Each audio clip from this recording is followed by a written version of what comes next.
Bridgewater, NJ. President Donald Trump threatened North Korea with fire and fury like the world has never seen on Tuesday after reports suggested the communist country has mastered one of the final hurdles to being able to strike the United States with a nuclear missile. Trump's stern words to the camera at his golf course in Bedminster, New Jersey, sought to match the gravity of North Korea's newfound ability to wet its nuclear warhead with its missiles, including those that may be able to hit the American mainland. The isolated and impoverished dictatorship has strived for decades to match its bombastic military rhetoric with the technical prowess to threaten the U.S. and its Asian allies, and the pace of its breakthroughs is already having far-reaching consequences for stability in the Pacific and beyond. The nuclear advances were detailed in an official Japanese assessment and a Washington Post story that cited U.S. intelligence officials and a confidential Defense Intelligence Agency report. The U.S. now puts the North Korean arsenal at up to 60 nuclear weapons, more than double most assessments by independent experts, according to the Post's reporting. North Korea had best not make any more threats to the United States, said a stern-looking Trump, seated with his arms crossed and with his wife beside him. They will be met with fire and fury like the world has never seen. He has been very threatening beyond a normal state. And as I said, they will be met with fire, fury and frankly power the likes of which this world has never seen before.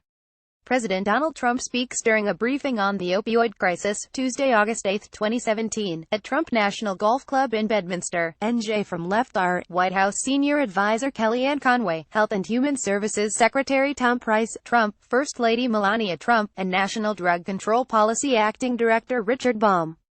Evan Vuchop. The remarks appeared scripted, with Trump glancing at a paper in front of him.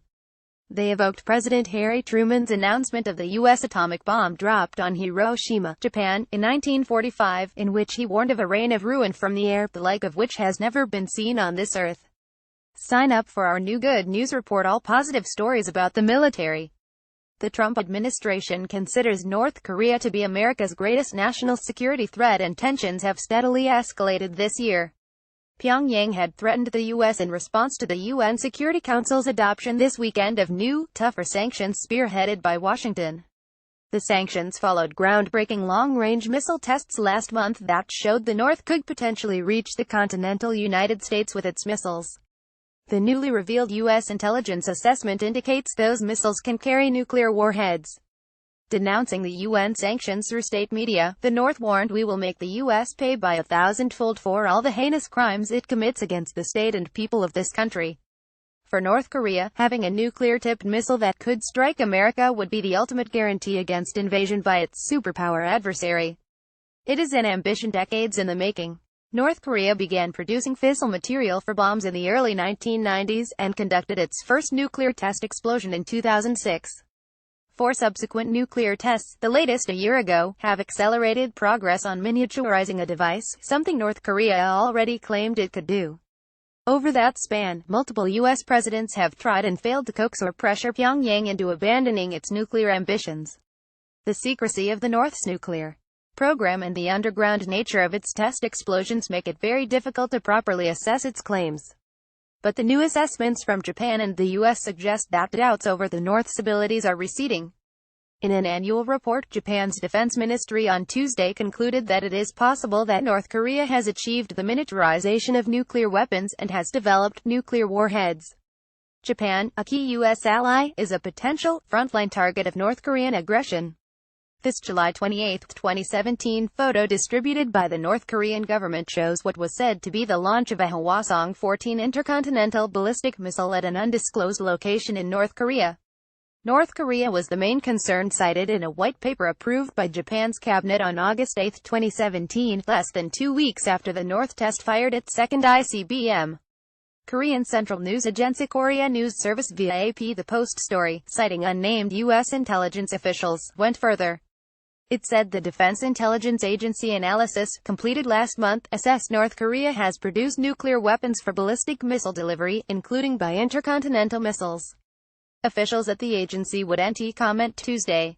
The Office of the Director of National Intelligence also would discuss the report.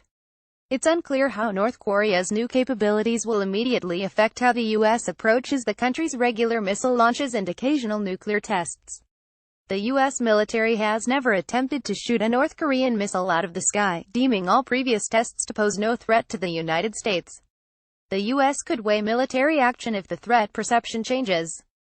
The calculation of North Korea's nuclear arsenal at 60 bombs exceeds other assessments, which range from around 12 to about 30 weapons. The assessments are typically an estimate of the amount of plutonium and enriched uranium North Korea has in its inventory rather than how much of that material has been weaponized. It's unclear how many, if any, miniaturized warheads North Korea has built. Last month's tests of intercontinental ballistic missiles highlighted the growing threat.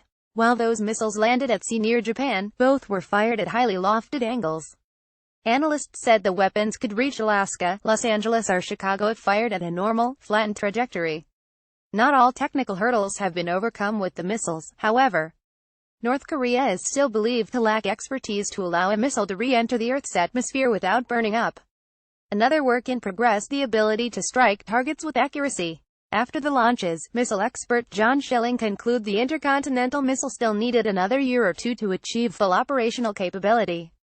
Dan Coats, Trump's national intelligence director, said at a security conference last month that the North's July 4 missile re-entered the atmosphere. According to Schilling, the July 28 missile appeared to disintegrate before reaching ground. U.S. officials have been debating for years North Korea's progress on miniaturizing a nuclear device to fit on a missile. As early as 2013, Pyongyang announced it had tested a smaller and lighter bomb unlike the previous ones, yet with great explosive power, implying miniaturization. In 2016, leader Kim Jong-un was pictured next to a spherical, silvery object said to be a nuclear device. Behind him was an apparent intercontinental missile. Months later, and a nuclear test later, it claimed it could mass-produce the missile-ready warheads. Pennington reported from Washington. Deb Reekman in Washington contributed to this report.